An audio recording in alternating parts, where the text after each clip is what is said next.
Hello again and welcome to another edition of Market Radio, the voice of the markets and its leaders.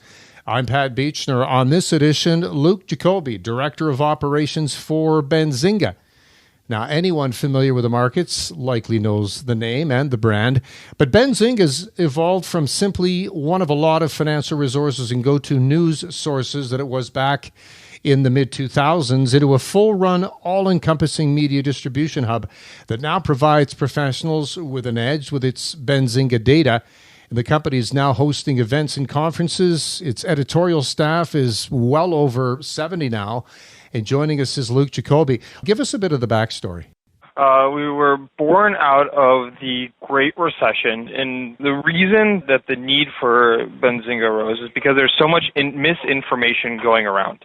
There were like quote-unquote gurus, there were stock pickers, there are advisors who are, more or less self-motivated. And basically, we had the philosophy of there's not a lot of great, legitimate, straight news sources out there, especially for some of these smaller names. The big stocks like the Apples and General Motors, sure, you can get a lot of good, just straight news on those.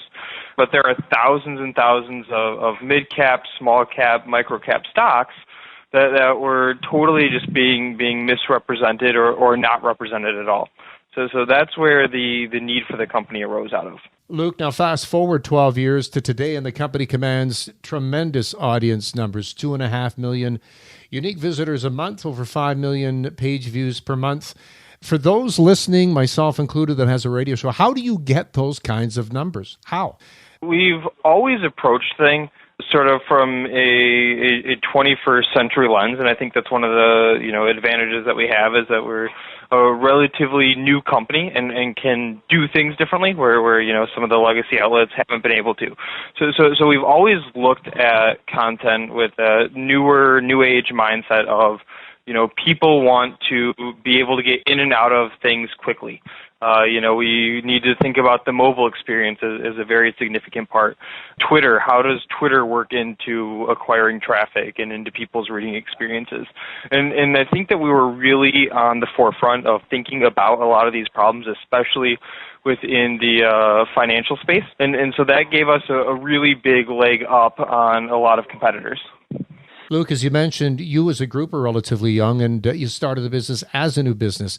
When you make mention of the legacy systems, I don't think we have to name names, but they'd been around for a long, long time. When you built Benzinga, was there an eye specifically to the younger crowd?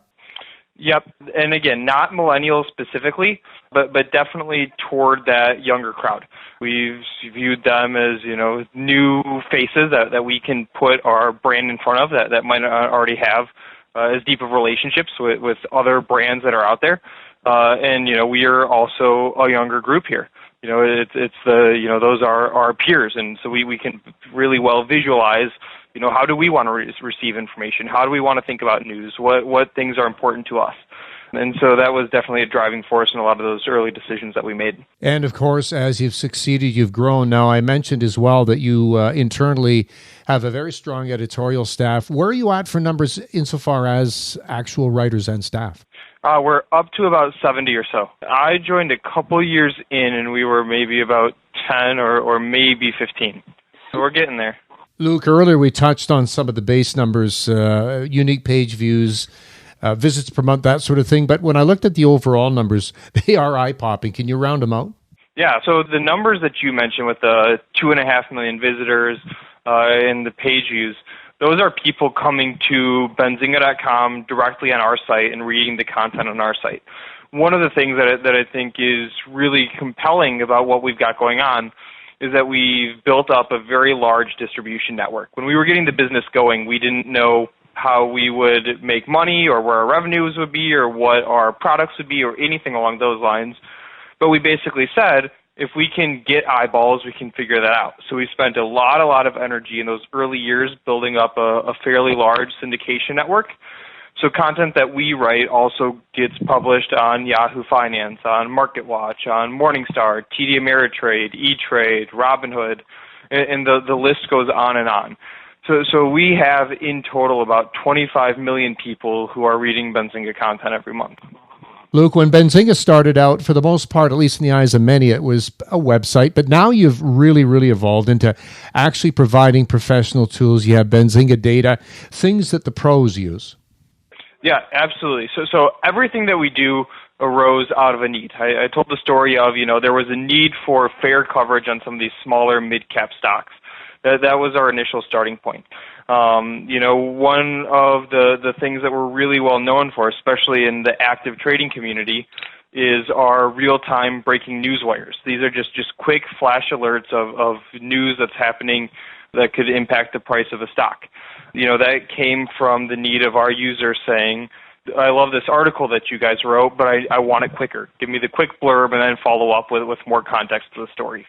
And then, on the data front, we had users who were telling us, hey, we're using XYZ legacy source for earnings dates, but every day there's a couple of them that are wrong. And we said, okay, we can solve that, and we can do that ourselves. And every day you're not going to have a couple that are wrong. So that's really how the product suite developed. And as you alluded to, your editorial news staff, it is growing. If you can, for those working in the Benzinga environment, I know everyone's task and everyone's assignments are different, but for the average editor-reporter at Benzinga, give us a rundown on their day. Well, one of the things about news I like to say is that there is no usual day. We are at the whim of what's going on in the world outside of us, and we've just got to do our best to try to maintain and keep our users up to speed on what's going on. But we are pretty proactive about on the outreach side of things. I think is something that sets us apart, where we're not just an aggregator, but when a story breaks, we want to get to the source. We want to see what the analysts are thinking. We want to know what the hedge funds who may own a stock that had news come out about it thinks of the news. So we are in full-out hustle mode, from about 6 a.m. until about 6 p.m. when the news cycle starts to slow down.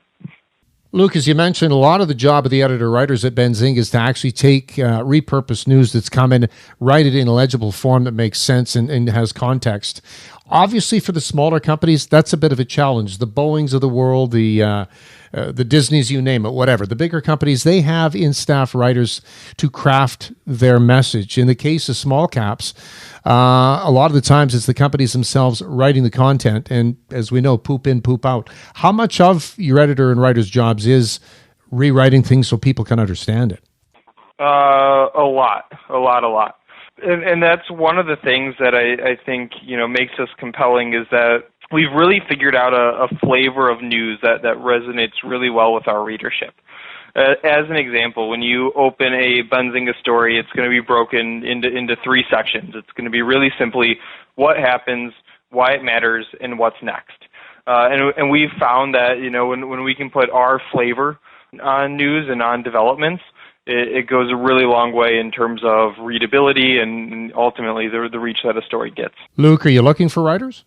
Absolutely. If you are a writer and you're listening, it's cooljobs@benzinga.com. Luke, Benzinga is also becoming a major presence in the conference industry. You've got a number of them coming up throughout the United States, a few on the way shortly here. Where are they and when are they? Yep, we are doing 8 events this year. Next up, we're actually hosting a cannabis investment event that's in Miami, February 24th and 25th. Basically, the point of it is to put interesting cannabis companies in front of investors that are interested in getting some exposure to the space. If you go to benzinga.com/events, you can see our full 8-event calendar there. Luke, we're shortly going to be up against the clock, but I want to thank you for taking the time. And again, for those that want to get more information on Benzinga, partner with Benzinga, work for Benzinga, write for Benzinga, where do folks go? Easiest way, if they want to send a message to licensing@benzinga.com. Again, that's licensing@benzinga.com. That'll get you in front of a whole slew of people. And, even if there's not an opportunity to partner now on something, we are always, interested in just having a conversation and, chatting with folks. Luke Jacobi, Director of Operations for Benzinga. All appropriate links are available on this player or visit benzinga.com. Luke, thanks so much. Thank you.